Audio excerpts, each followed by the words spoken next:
पृथ्वी के हर कोने में आज हमें किसी न किसी रूप में जीवन देखने को मिलता है, लेकिन आज से 5 बिलियन साल पहले एक समय ऐसा भी था जब अर्थ अपने फॉर्मेशन फेज में था। आज जिन पोल्स, पहाड़ और लैंडस्केप का लुत्फ हम उठाते हैं, उस दौर में ऐसा कुछ भी नहीं था। धरती पर पनपे सबसे पहले माइक्रोबियल लाइफ के बाद की कहानी तो हम सब कई बार सुनते आए हैं, लेकिन आज की वीडियो में हम माइक्रोबियल लाइफ से पहले फॉर्म हुए अर्थ की क्रोनोलॉजी पर बात करने वाले हैं। हम जानेंगे कि हमारी खूबसूरत नीले ग्रह की शुरुआत कैसे हुई, पृथ्वी पर जीवन की उत्पत्ति कैसे हुई, जानवरों का विकास कैसे हुआ, डायनासोर कब दिखाई दिए और वो कहां से आए थे। तो देर न करते हुए चलिए अपनी पृथ्वी के इतिहास की सभी कड़ियों को जानने की कोशिश करते हैं।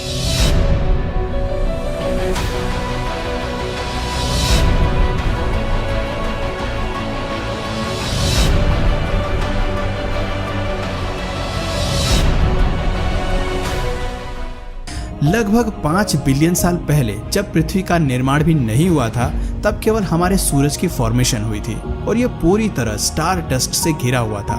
लेकिन असली कहानी तब शुरू हुई जब आउटर स्पेस में मौजूद कॉस्मिक डस्ट टाइट होकर एक साथ जुड़ने लगी, जिसकी वजह से स्मॉल स्टोन्स फॉर्म हुए और यह काफी रोचक और सिंपल प्रक्रिया थी जो काफी लंबे समय तक चली। लेकिन इसी प्रक्रिया ने प्लैनेट्स की फॉर्मेशन में एक बड़ी भूमिका निभाई। ग्रेविटी ने इन स्टोन्स को कई मिलियन सालों तक खींचा, जिसकी वजह से पृथ्वी एक बॉल के शेप में आ गई।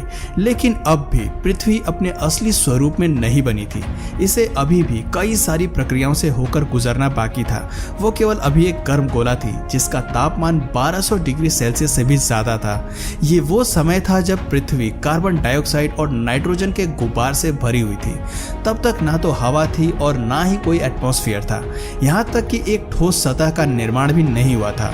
चारों ओर केवल लावा बह रहा था। लेकिन इस स्थिति को बदलने में ज्यादा समय नहीं लगा। जल्दी ही एक ऐसी घटना हुई जिसकी वजह से हमारा ग्रह एक नए ग्रह से टकराया, और ये टकराव इतना भारी था कि पृथ्वी से एक टुकड़ा टूटकर अलग हो गया, जो आगे चलकर चांद कहलाया। आज भले ही चांद पृथ्वी से काफी दूर है, लेकिन अपने शुरुआती दौर में हमारा चांद पृथ्वी के काफी करीब रोटेट करता था। समय के साथ दूरी बढ़ती चली गई। चांद भी ग्रेविटी के चलते गोलाकार शेप में फॉर्म हो गया। लेकिन टकराव का ये सिलसिला अभी खत्म नहीं हुआ था। 600 मिलियन साल बाद हमारी धरती को एक और फेज से गुजरना पड़ा, जब सोलर सिस्टम में मौजूद मेटेरॉइड्स भारी मात्रा में धरती की ओर गिरे। सोलर सिस्टम के निर्माण से बने हुए मेटेरॉइड्स जब धरती की ओर आए तो वो अपने साथ पानी की कुछ मात्राएं भी लेकर आए।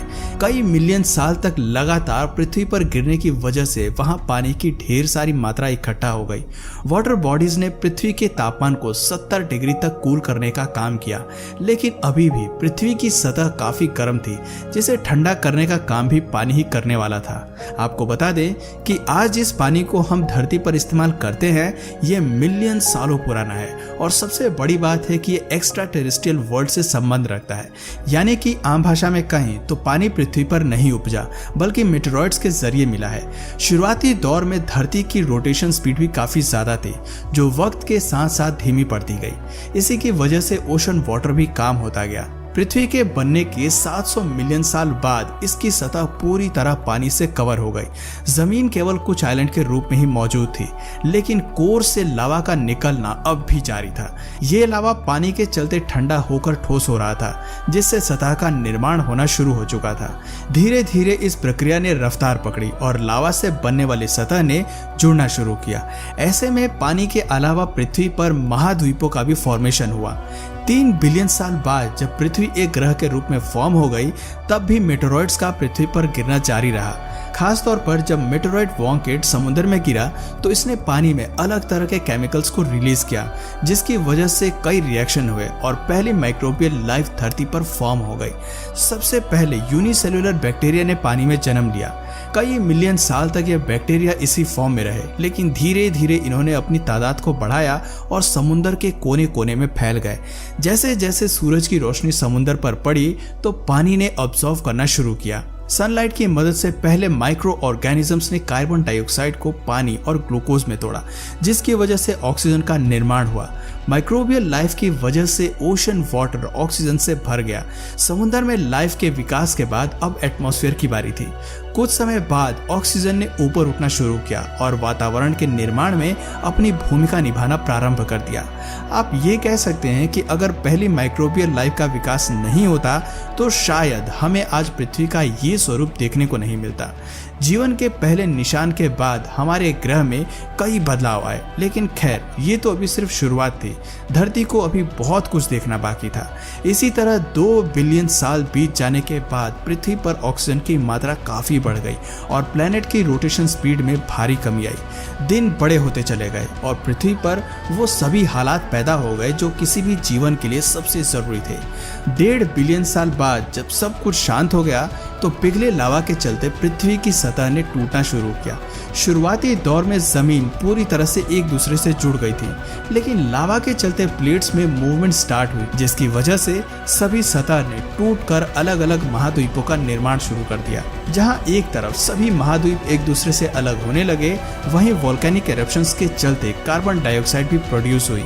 कुछ समय बाद धीरे धीरे पृथ्वी का तापमान 50 डिग्री सेल्सियस तक नीचे गिर गया। नॉर्थ और साउथ पोल में बर्फ के गिरने का सिलसिला शुरू हो गया।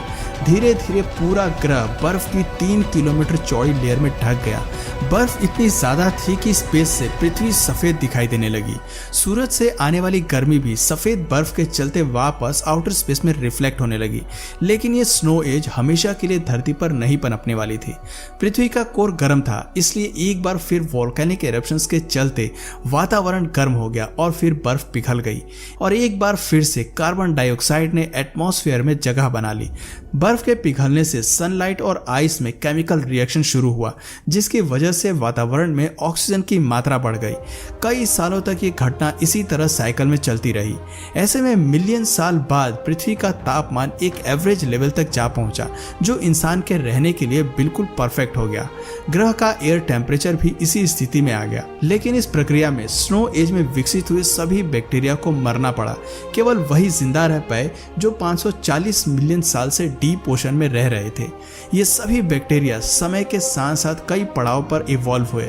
पानी में ऑक्सीजन लेवल बढ़ने के साथ ही पहले मोलस्क यानी कि इन्वर्टिब्रेट भी विकसित हुए। इसके साथ ही बोन स्केलेटन का भी विकास हुआ। पहले वर्म से लेकर स्पॉन्जेस और ट्रिलोबाइट्स का विकास भी शुरू होने लगा।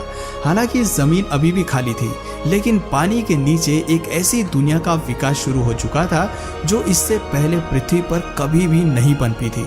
पानी के अंदर पहले इंसेक्ट्स के साथ पहले प्रीडेटर्स का विकास हुआ, जिन्होंने अपने भोजन के रूप में ट्रिलोबाइट्स को खाना शुरू किया। जीवों के साथ साथ महासागरों में भी पेड़ पौधों ने अपनी एक जगह बनानी शुरू कर दी। प्लांट्स और एनिमल्स की कम से कम 10,000 प्रजातियां अस्तित्व में आ गई। जहां पानी के अंदर एक सुंदर मरीन वर्ल्ड का निर्माण हो रहा था, वहीं हमारी सतह अभी भी बंजर थी। इसका सबसे बड़ा कारण सूरज की किरणों से पैदा होने वाली रेडिएशंस थी।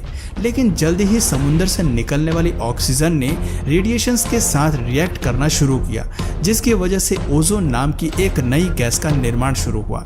इस गैस ने धीरे धीरे पूरी पृथ्वी को कवर कर लिया, जिसकी वजह से सूरज से आती हार्मफुल रेडिएशन ओजोन लेयर से अंदर नहीं आ पाई। वक्त के साथ ओजोन काफी मोटी होती चली गई, जिससे 375 मिलियन साल पहले पृथ्वी की सतह पर पहले पौधे ने पनपना शुरू किया और ऐसे में एक ग्रीन एनवायरनमेंट का विकास शुरू हुआ। इस प्रक्रिया को पूरा होने में काफी समय लगा, लेकिन हरे भरे वातावरण के विकास के साथ समुद्र में मछलियां भी पनपने लगी। इन मछलियों के फिन्स जैसे पैर धीरे धीरे इवॉल्व हुए, जिससे ये पानी से बाहर आकर जमीन पर रहने लगी। बस इसी तरह बाकी वेजिटेशन का भी विकास हुआ, लेकिन वो मछली ही थी जिसने 15 मिलियन साल पहले समुद्र को छोड़कर जमीन पर घर बनाया और धीरे धीरे इनके एवोल्यूशन ने कई जानवरों का विकास किया। सबसे पहले शुरुआत लैंड रेप्टाइल से हुई, लेकिन इनमें एवोल्यूशन के चलते धीरे धीरे डायनासोर्स की कई प्रजातियां हमें धरती पर देखने को मिली। धरती पर हरियाली बढ़ने के साथ साथ जायंट जंगलों का भी विकास हुआ और ये जंगल कई बड़े डायनासोर्स का घर बन गया। आप ये मान लीजिए कि प्रकृति एक ऐसे जीवन का आगाज कर चुका था जो हर दिन बदल रहा था और बेहतर हो रहा था, और धीरे धीरे ये फॉर्मेशन तब से लेके आज तक इवोल्यूशन का ही एक नतीजा है, जिसके बाद हमें कई सारे जानवर और इंसान भी देखने को मिले। पर अगर इस पूरी प्रक्रिया को मैं ब्रीफ करने लगा तो ये वीडियो काफ़ी लंबी हो जाएगी। अगर आप कहेंगे तो मैं इसका पार्ट 2 भी ज़रूर बताऊंगा, इसलिए आप कमेंट में अगर चाहिए तो पार्ट 2 ज़रूर मेंशन करिए। तो